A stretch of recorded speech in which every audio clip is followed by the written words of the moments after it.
the Porsche 911 Targa 4's Heritage Design Edition. The cumbersome name encompasses what this car is about, a limited edition derivative of the new 911 Targa 4s with design that is informed by the brand's heritage.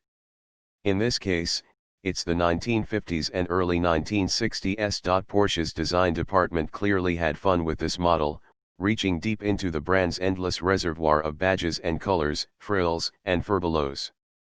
It's painted in cherry red metallic. It's also available in black, guards red, or GT silver metallic, with white design elements like the spears extending from the headlights to the A-pillars.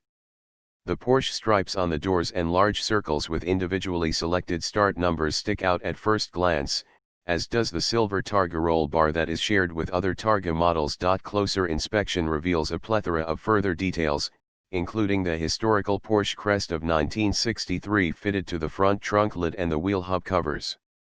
Porsche has fitted wheels influenced by the classic Fuchs design in the factory 20-inch front and 21-inch rear sizes. Lettering on the Targa bar and the rear is executed in gold. What's more, there is a heritage badge that recalls the 100,000 km badge that